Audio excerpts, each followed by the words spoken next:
Hello, I'm David Carpenter with Gulf Coast Life Podcast and Upspire.com. I want to thank, first of all, Tina Peru and the Southwest Mobile County Chamber of Commerce for inviting me to bring this presentation first to the Chamber and to the general public on YouTube. What I do for a living is I help people. And I have something that I think will help you in this COVID-19 crisis. And I hope you take a few minutes to clear everything away and turn off your phone and just listen to what I have to say. But again, special thanks to the Southwest Mobile County Chamber of Commerce.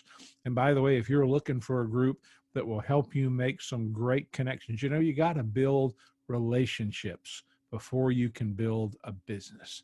And the Southwest Mobile County Chamber has helped me build some great relationships. Now, let's talk for a few minutes. In the days before the Great Depression, a man had an idea.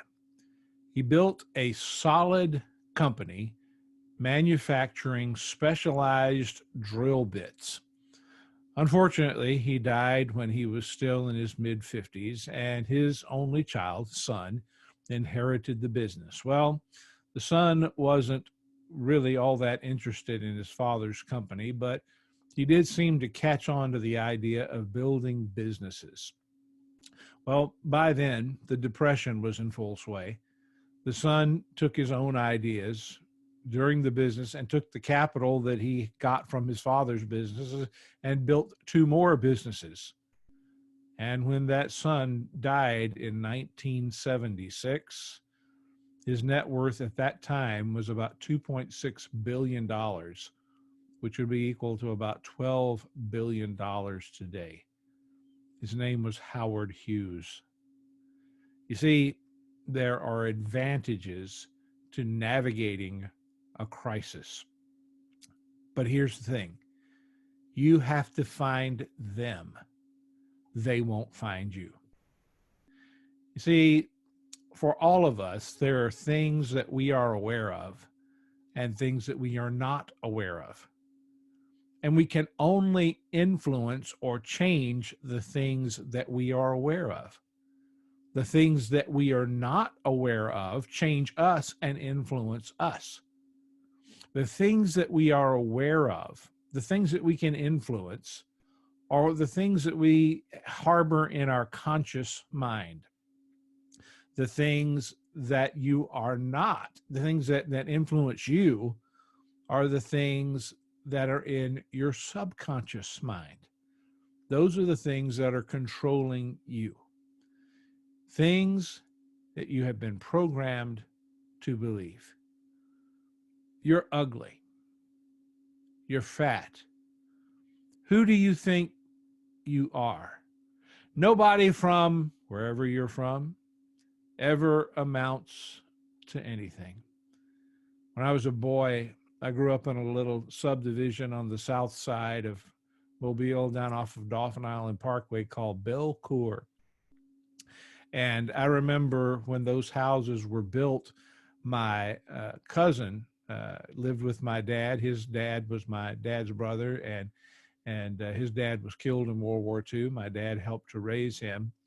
And when he was in junior high and high school, he lived with my dad there, and he often said people would find out he lived in Belcourt, and they'd say, "Oh, you live in Belcourt?"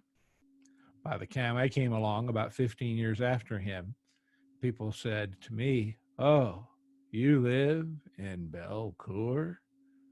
Well, the idea was that nobody from Belcourt ever amounts to anything. See, that's what I do as a coach. I help people become aware of what's in their subconscious mind and rewrite their programming for success.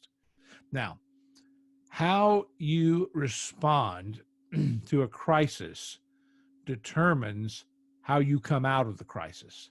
Your response determines your outcome.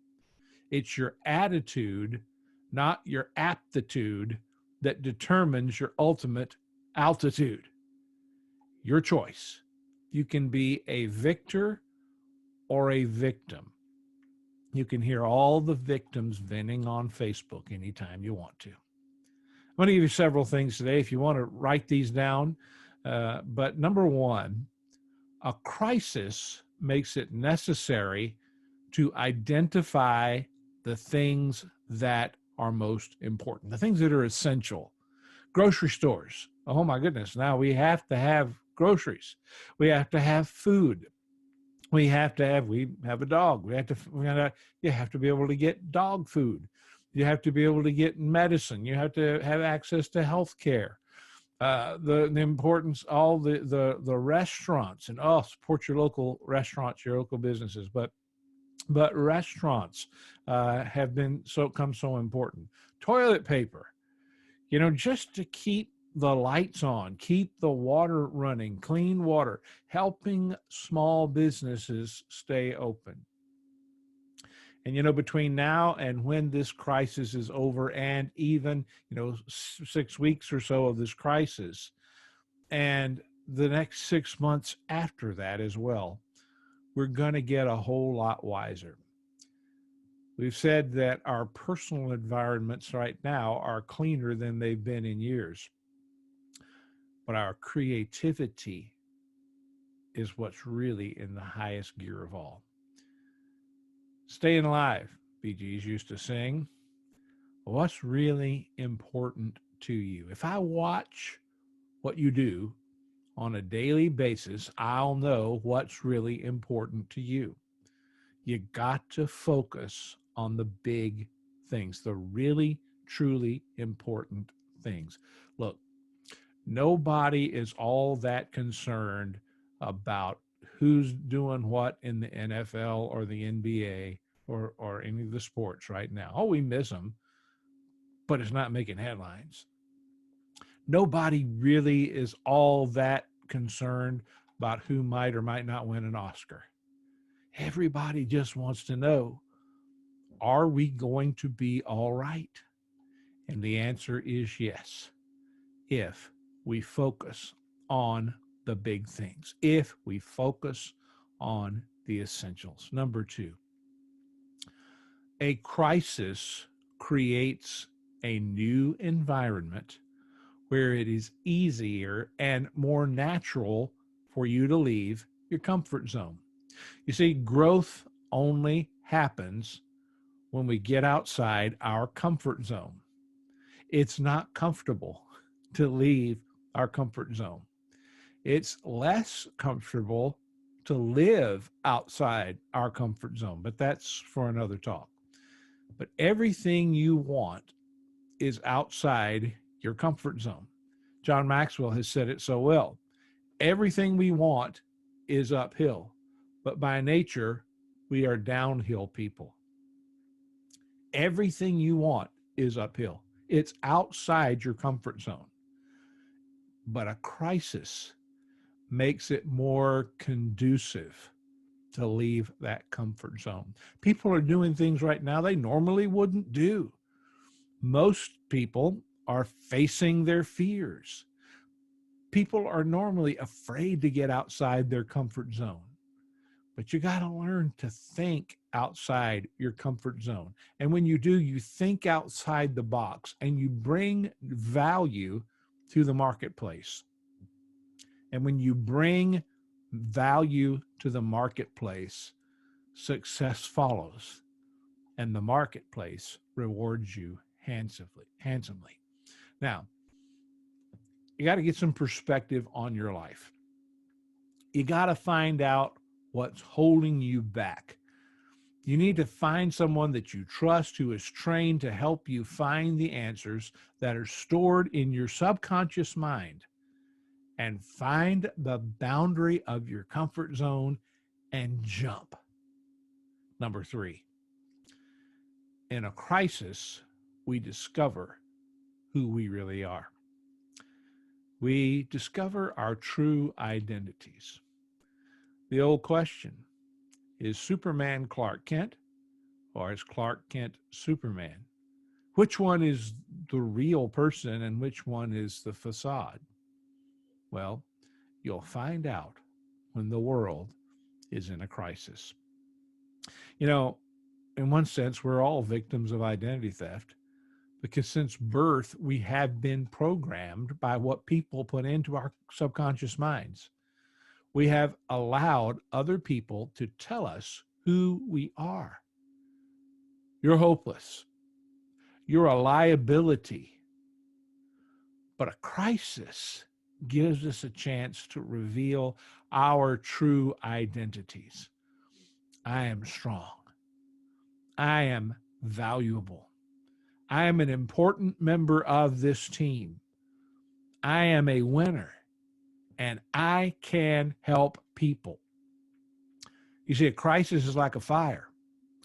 Fires purify. Fires refine. Fires separate the gold from the trash. Fires reveal who the heroes really are. And people who press forward in the crisis win. In the tough economic times of the 1930s, a man took his daughters to a merry-go-round. It looked like so much fun, and the little girls wanted to ride. And when he took them up to it and saw it up close, the horses all need painting.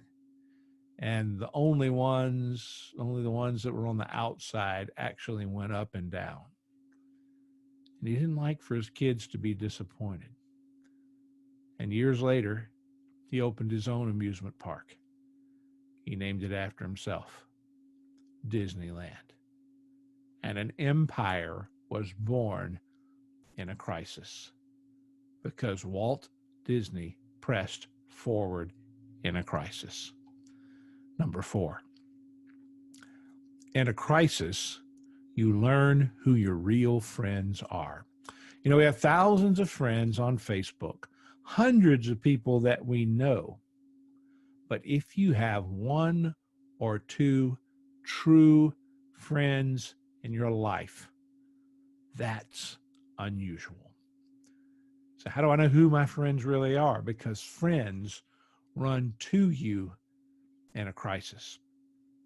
Your enemies aren't going to help you, and your casual acquaintances aren't either. But when you are in a crisis, the people that show up are your real friends. Now, the downside is you have to go through a crisis to find out who your real friends are. But the fun part of it is you may be surprised. Don't be afraid to get help. No one is a master of everything. The greatest leaders I know who to turn to and know who to bring in as a part of their inner circle that are experts in areas where they are not. We all need help in the area of our weakness. So you got to surround yourself with people that can help you where you're weak. And in return, the areas where you're strong and they're weak, you help them. But let me tell you right now, there are a lot of people out there who will help you and who want to help you. They understand that all ships rise with the tide. And businesses right now are helping other businesses absolutely free of charge because they are their customers or even just potential customers, because they know if you don't stay in business, everybody loses. All ships rise with the tide. So, advantages to navigating and negotiating the crisis. First of all, you learn to identify that which is essential, that which is most important. What's the one thing, Gary Keller asks, that you can do today that by doing it, it would make many, most, or all of your other work unnecessary? Number 2, a crisis makes it easier to leave your comfort zone and grow. Number 3, in a crisis, we discover our true identities. We find out who we really are. Number 4, in a crisis, you learn who your real friends are. You find out who you can really count on. Number 5, in a crisis, you gain strength by overcoming obstacles. I believe in purpose. I believe we are here for a purpose. And the sooner and the earlier in life that you discover that purpose and get busy accomplishing that purpose, the better off you're going to be in every area of your life. You see, I believe that everything happens for a purpose, for a reason. And this corona crisis, this COVID 19, both the health part of that crisis and the economic part of that crisis is no accident. If all we had in our lifetimes was ease and pleasure and no rain and no clouds, we would never know victory. The sunset is much more beautiful when there are clouds. And how we respond to the struggle defines us. It sometimes redefines us. One time a little boy was playing outside and he found a caterpillar. Of course, if you have had and raised boys like I have, you know that boys love bugs and snakes and other things. Well, anyway, this boy picked up the caterpillar and he took it home to show it to his mother. He asked her if he could keep it, and she said, well, okay, if he would take good care of it. So the little boy got a pickle jar from his mother and drilled some holes in the lid so that the caterpillar could get plenty of air. And he found some plants that he thought the caterpillar might eat and a stick for it to climb on, and put all that in the jar. And every day he watched the little caterpillar and brought it new plants to eat. And one day the caterpillar climbed up on the stick and started doing something kind of strange. The boy was alarmed and he called his mother. She came and she said, it's okay. The caterpillar is making a cocoon. And she told the boy how the caterpillar was going to go through a metamorphosis and become a butterfly. So the little boy was really excited to hear about the changes that the caterpillar was going to go through. And he waited and watched every day and knowing that one day he would go in there and a butterfly would be there that was originally his caterpillar. Well, one day it happened and a little hole appeared in the cocoon. And the butterfly started to struggle to try to push his way out. But the boy got worried because the butterfly was struggling so hard to get out. It looked like he was trapped and it looked like he was desperate. And the little boy was afraid that his caterpillar was going to die, his butterfly was going to die. So he decided to help him. He went and got some scissors and he snipped that cocoon so the butterfly could quickly and easily escape. But when the butterfly came out, the boy was shocked. It had a swollen body and small, shriveled wings. He kept watching the butterfly, expecting that any time the wings were going to expand and enlarge to support the swollen body, and he waited for the body to shrink and the wings to expand, but it never happened. The butterfly spent the rest of its life crawling around with a swollen body and shriveled wings. It was never able to fly. The boy tried to figure out what had gone wrong, and he and his mother searched on the internet. They found out that the butterfly was supposed to struggle. In fact, the butterfly's struggle to push its way through the little opening of the cocoon pushes the fluid out of its body and into its wings. But without the struggle, the butterfly would never, ever fly. You see, the struggle is worth the end result.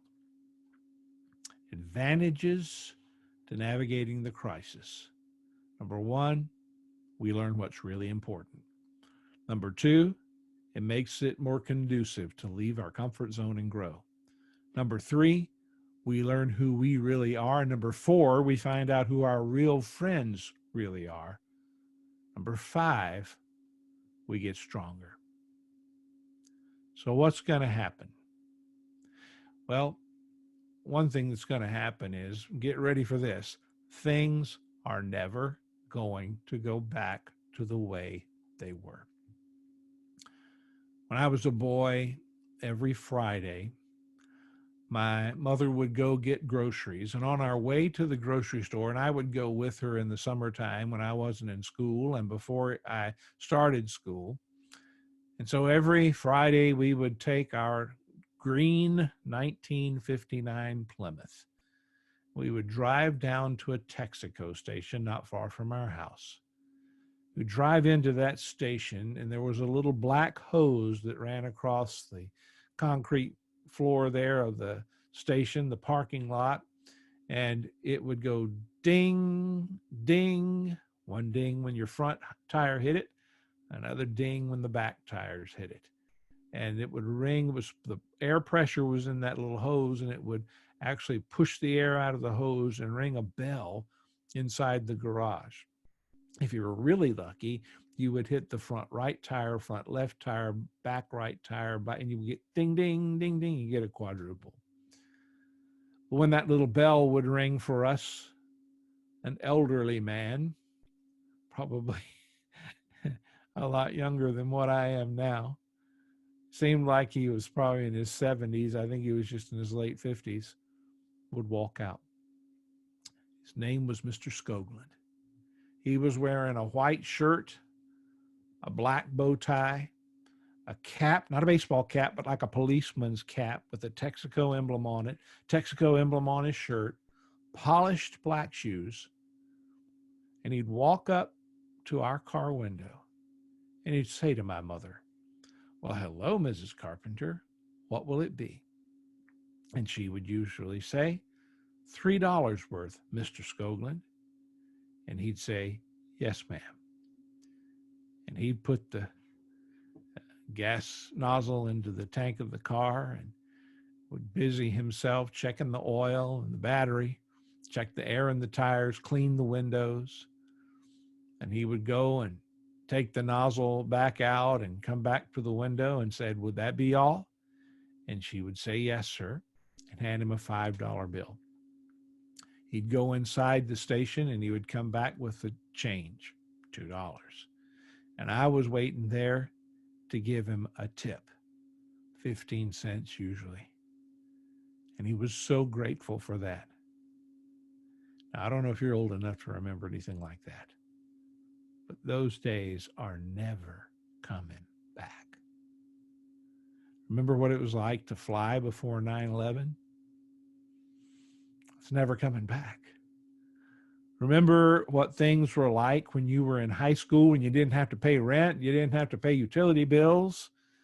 Then you went to college and things changed, didn't they? Remember when you came home from college, your old room was now your dad's man cave or your mom's sewing room. And then you got married and things changed again. I remember after my wife and I got married, our first Christmas married. My grandfather was still living at the time. He was, I think, 85 years old. I was his only grandchild. He always sent out Christmas cards. And he went to the store and bought us a special Christmas card. On the cover, I'll never forget what it said. Not to my beloved grandson, it said, "To my granddaughter and her husband." Then you had kids, and things changed again. Now they're the center of attention. Then 9/11 came, and the recession of 2008. Some of you remember the violent turbulence of the 1960s, or somewhere in those years along the way, you lost a loved one, and you can never go back. You can't go back to high school. You can't go back to college, because the only constant is change. Hopefully, we'll get the word that it's safe to resume normal life soon. But when we do, things will be different. Nobody knows how, quite how, but they will. But let's go back to what I said at the beginning. You can only influence the things of which you are aware. The things that you are not aware of influence you. How you respond to a crisis determines your outcome. Your attitude, not your aptitude, will determine your altitude. You can be a victor or a victim. Remember, you heard it here first. Events will sell out again. Restaurants will fill up again. Children and teachers will all happily go back to school. Churches will be full. Health care and first responders will not be afraid to go to work every day. The stock market will recover, and we'll even use toilet paper to roll people's houses and yards. And people will hug and shake hands. Things will change. But what you do now and how you handle this crisis now will compound for good or for bad when we get through it. Thank you for giving a few minutes of your time to listen to this today. Thank you again to the Southwest Mobile County Chamber of Commerce for sponsoring this. If I can be of further help to you, my website is upspire, upspyre.com. Don't hesitate to contact me. We hope to see you in the future. Take care of yourselves. Take care of everybody else you can. And we'll see you at the top.